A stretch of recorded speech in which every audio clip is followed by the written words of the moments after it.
Au crépuscule du IVe siècle avant Jésus-Christ, l'horizon méditerranéen se charge de nuages orageux. Deux puissances, Rome et Carthage, s'affirment avec une ambition dévorante, leur destin convergeant vers un affrontement inévitable. L'une, cité-État conquérante ayant unifié l'Italie sous sa bannière, aspire à étendre sa domination au-delà des mers. L'autre, empire maritime et commercial régnant sur la Méditerranée occidentale, entend préserver jalousement ses richesses et ses privilèges. Entre ces deux titans, les tensions croissent, nourries par des rivalités économiques, des suspicions mutuelles et des incidents diplomatiques qui enveniment progressivement les relations. L'embrasement, quoique retardé par des traités et des accords fragiles, devient inéluctable, annonçant une série de conflits qui bouleverseront à jamais l'équilibre du monde méditerranéen. Au cœur de la Méditerranée, la Sicile, île fertile et stratégique, cristallise les tensions entre Rome et Carthage. Dès le 5e siècle avant Jésus-Christ, les deux puissances s'y affrontent par alliés interposés, soutenant des cités rivales et cherchant à étendre leur influence. Rome, soucieuse de sécuriser son approvisionnement en blé et de protéger ses côtes des incursions carthaginoises, perçoit la présence punique en Sicile comme une menace directe. Carthage, quant à elle, exploite les richesses agricoles de l'île et y maintient des comptoirs commerciaux vitaux pour son économie. Au fil des décennies, les escarmouches se multiplient, les traités sont violés, et la méfiance s'installe durablement entre les deux camps. Des incidents diplomatiques, parfois mineurs, viennent exacerber les tensions et nourrir la méfiance entre Rome et Carthage.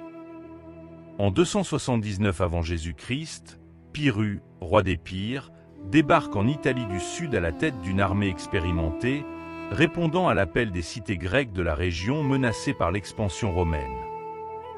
Carthage, inquiète de la montée en puissance de Rome, apporte son soutien à Pyrrhus, lui fournissant des navires et des troupes. Bien que Pyrrhus remporte quelques victoires initiales contre les Romains, il est finalement contraint de se retirer en 275 avant Jésus-Christ, laissant Rome maîtresse de l'Italie du Sud.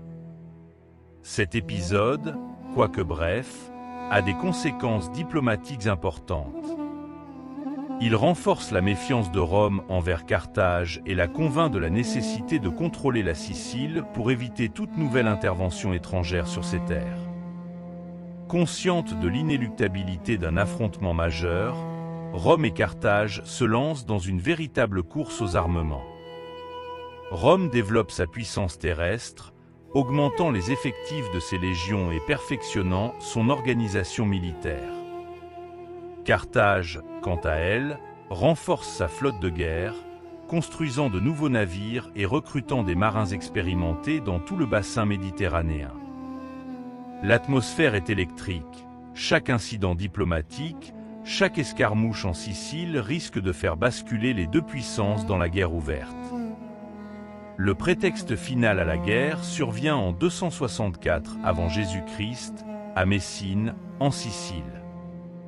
Les Mamertins, un groupe de mercenaires campaniens installés dans la ville, se retrouvent menacés par les Carthaginois, qui cherchent à étendre leur contrôle sur le détroit de Messine. Désespérés, les Mamertins font appel à Rome pour les protéger. Le Sénat romain, conscient des risques d'une intervention en Sicile, hésite longuement. D'un côté, l'honneur de Rome est en jeu.